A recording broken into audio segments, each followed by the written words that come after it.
There has been no confirmation and no statement by Hezbollah whatsoever or by any Lebanese government official. There is complete silence on the side of Lebanon and Hezbollah in terms of what has been going on over the past 18 hours. In particular, there is something very important, which is the fact that yesterday evening we saw Israel carpet bombing an entire neighborhood, 6 buildings turned into rubble in a matter of seconds before they deployed a bunker buster bomb deep into the ground, supposedly where Nasrallah and other senior military commanders from Hezbollah were meeting. Shortly after that, a few hours later, we saw evacuation calls by the Israeli army for the residents of Beirut's southern suburbs to evacuate their neighborhoods. Shortly after that, we also saw Israel bombing intensively a number of buildings in the southern suburbs of Beirut without even evacuation calls for those buildings, unlike the buildings which we saw earlier. However, things have, in general, calmed down in the past 2 hours, at least when it comes to the intensity of the bombing on Beirut's southern suburbs. There is a lot of anticipation of what could be happening next. A lot of talk about a potential diplomatic efforts to head towards de-escalation, a lot of uncertainty, many questions to be answered. Who will be leading the organization after Nasrallah, if he was confirmed dead by Hezbollah within the next few hours? Will the organization continue its war against Israel, given such a destabilized status quo following the assassination of the entire elite force of the Ridwan unit, following the potential assassination of Secretary General Nasrallah and other commanders? What is the fate of the organization internally within the Lebanese status quo? There's just a lot of uncertainty and absolutely no statements whatsoever by Hezbollah or by any Lebanese governmental official.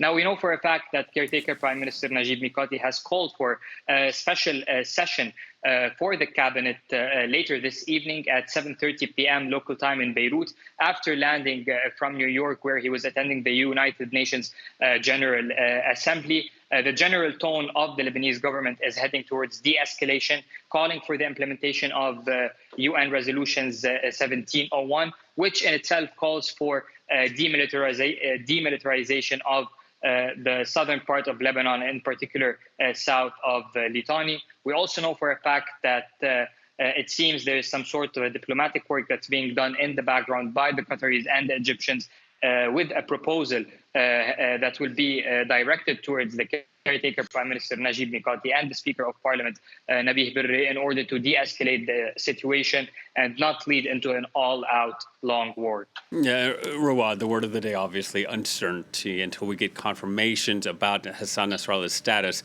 But give us some context about his role in Hezbollah and how much of a blow it would be if he were confirmed dead. So this is the man that has been leading the organization for the past 32 years, so at least 3 decades leading the organization. He's witnessed the organization's growth from a small guerrilla of fighters trained in the Bekaa Valley to one of the largest militias of the world. This is the man who fought the 1996 war. This is the man who witnessed the withdrawal of Israeli forces from southern Lebanon in the year 2000 and declared victory. This is the man who also declared, according to his own perspective, victory in the July war of 2006.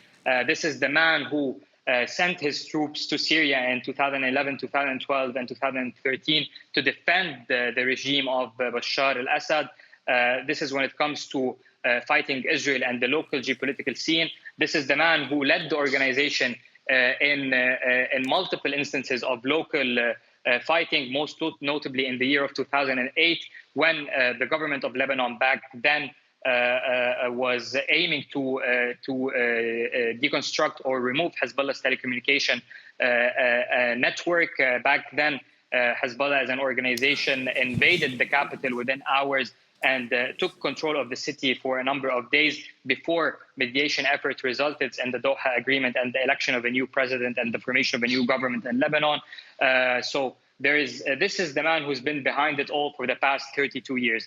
Definitely, if true, it's a very big moral blow to the supporters of the organization. It will change the internal landscape, of course, of Lebanon. And again, the main questions that need to be answered today: what is the future of Hezbollah in this current conflict without Secretary General Hassan Nasrallah, if he was confirmed by Hezbollah and by Lebanese officials to be officially assassinated in yesterday's carpet bombing of Dahi?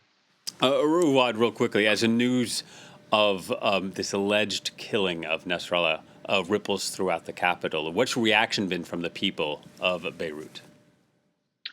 Uncertainty. Uncertainty is the word. There's not a lot of comments. Everyone is anticipating to see whether there will be an official announcement by Hezbollah or by affiliated news agencies within the next hours. Supporters are uncertain and are not commenting. And even those who generally oppose Hezbollah or who sit on the opposition currently in Lebanon, we've seen no statements from them whatsoever. Uncertainty is the word that describes the scene today.